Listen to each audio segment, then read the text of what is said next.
Hi friends, हमारे channel को like कीजिए, शेयर कीजिए और सब्सक्राइब कीजिए। हेलो फ्रेंड्स, लाफिंग बुद्धा को घर में क्यों रखना चाहिए और इसके फ़ायदे। जैसे हमारे यहाँ वास्तुशास्त्र है, वैसे चीन में फेंगशुई है। फेंगशुई में अनेक प्रकार की वस्तु उपलब्ध है, जिसका इस्तेमाल करके हम अपने घर में सुख, शांति, समृद्धि और लक्ष्मी का वास कर सकते हैं और घर और ऑफिस में उत्पन्न हो रहे वास्तु दोष का निवारण कर सकते हैं।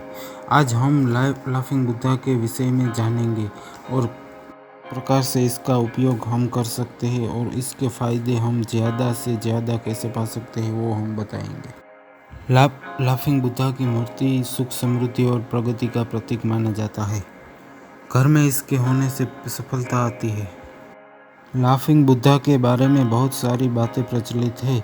आप उदास रहते हैं, आर्थिक बोझ तले दबे हैं, घर में उदासी जैसी स्थिति बनी रहती है, तो लाफिंग बुद्धा को अपने घर लाकर इन समस्याओं का समाधान पा सकते हैं। लाफिंग बुद्धा की मूर्ति घर, ऑफिस या लॉबी में रखी जा सकती है, लेकिन ध्यान रहे फ्रेंड्स, ज़मीन से 3-4 फीट की ऊंचाई पर हो और मेन गेट के सामने लाफिंग बुद्धा का हंसता हुआ चेहरा हो।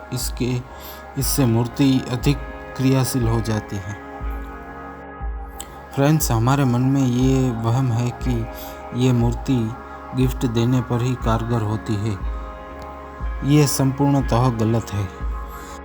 यह मूर्ति स्वयं भी खरीद कर रखी जा सकती है। लाफिंग बुद्धा के लिए एक बात जो ध्यान रखने योग्य है वो ये है कि इसे कभी भी धातु, चीनी मिट्टी अथवा प्लास्टर ऑफ पेरिस का बना हुआ नहीं खरीदे।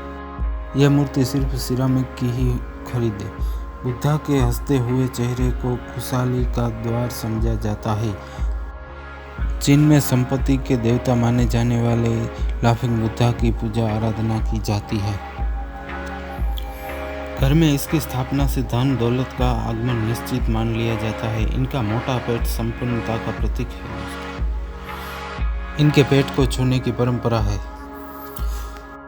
घर में लाफिंग बुद्धा की मूर्ति को मुख्य द्वार के सामने स्थापित करने से सकारात्मक ऊर्जा का संचार होता है। लाफिंग बुद्धा की अलग अलग मूर्तियाँ मिलती है और इनका फल भी अलग अलग बताया गया है। चीनी मान्यता अनुसार इसे बेडरूम में नहीं रखें, इसकी पूजा करनी भी वर्जित है। इसे सजा कर ही रखें। हमारे यहाँ भगवान के कई अवतार हैं, हम भगवान को कई रूपों में मानते हैं। इसी की तरह लाफिंग बुद्धा के कई अवतार हैं। इनके खासकर धन की पोटली, दोनों हाथों में कमंडल लिए हुए, कुबुक एक प्रकार का फल लिए हुए, ड्रैगन के साथ बैठे हुए, कमंडल में बैठे हुए और बच्चों के साथ बैठे हुए लाफिंग बुद्धा प्रमुख है। लाफिंग बुद्धा कई प्रकार की आकृतियों में प्राप्त होते हैं। हंसता हुआ लाफिंग बुद्धा, ठेला लिया हुआ लाफिंग बुद्धा, धातु का लाफिंग बुद्धा और कुलबुक सब आदि बहुत से लाफिंग बुद्धा हमारे सामने आते हैं। इन सब का फल अलग अलग हमें मिलता है। इसके फल की जानकारी न होने के कारण व्यक्ति को उसके फल नहीं मिलता। तो आइए जानते हैं लाफिंग बुद्धा के बारे में।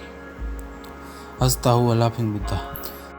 इस लाफिंग बुद्धा को भवन में इस प्रकार रखा जाता है कि द्वार में प्रवेश करते व्यक्ति को प्रवेश करते ही ये दिखाई दे और ऐसा लगे कि हंसकर लाफिंग बुद्धा प्रवेश करते व्यक्ति को स्वागत कर रहा है। लाफिंग बुद्धा को 2.5 से 3 फीट की ऊंचाई पर किसी मेज या स्टूल पर रखा जाता है। अगर प्रवेश द्वार के सामने ही कोई कोना है तो लाफिंग बुद्धा को रखना अनुकूल होगा। बेडरूम या किसी अन्य रूम में, किचन में हंसता हुआ लाफिंग बुद्धा नहीं रखें। ये प्रतिमा मुख्य द्वार से प्रवेश करना व्यक्ति की ऊर्जा में वृद्धि करती है और ये ऊर्जा घर में क्रियाशील होकर घर में प्रसन्नता और उत्साह का वातावरण उत्पन्न करती है। इसके फल स्वरूप समृद्धि बढ़ती है। लाफिंग बुद्धा में कुछ मूर्तियाँ इस प्रकार की दोनों हाथ ऊपर की ओर उठाती है। जिन व्यक्तियों के घर, ऑफिस या भवन में झगड़ा ज़्यादा होता है या घर में हमेशा कलेश की स्थिति बनी रहती है, वहाँ ऊपर हाथ उठाए लाफिंग बुद्धा की मूर्ति कभी भी ना रखें। के लिए और सभी के लिए सिर्फ बैठी हुई लाफिंग बुद्धा की मूर्ति ही लाभदायी सिद्ध होती है। यदि किसी घर या भवन में ऐसी हाथ ऊंचे करने वाली मूर्ति हो तो तत्काल ही निकाल देनी चाहिए। इससे परिवार में कलेश और बंटवारा की स्थिति बनती है। लाफिंग बुद्धा थैला लिए हुए। लाफिंग बुद्धा जिसकी पीठ पर थैला हो और ऐसे हंसता हुआ चेहरा हो, इस लाफिंग बुद्धा को ध्यान से देखें।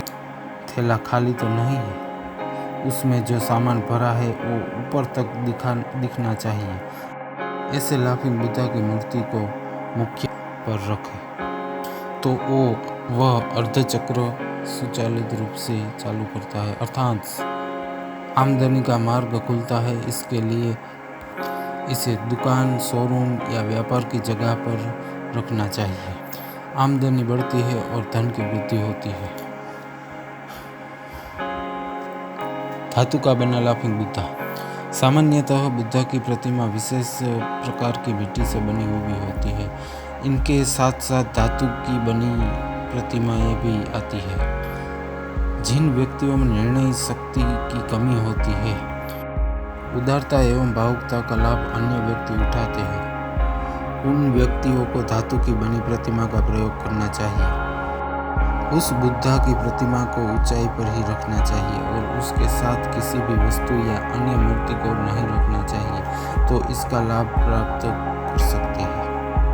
खंडित, गंदी, धूल मिट्टी से युक्त प्रतिमा को नहीं रखना चाहिए। साफ सफाई पर ध्यान दें। किसी भी प्रकार की बुद्धा प्रतिमा की पूजा नहीं होती है। इसका प्रयोग केवल मंगल प्रतीक के रूप में किया जाता है। धातु की प्रतिमा को घर या ऑफिस में रखने से निर्णय लेने की शक्ति में वृद्धि होती है तथा इससे आत्मविश्वास भी बढ़ता है। फ्रेंड्स, आपको ये वीडियो पसंद आया हो तो लाइक, शेयर और सब्सक्राइब करना ना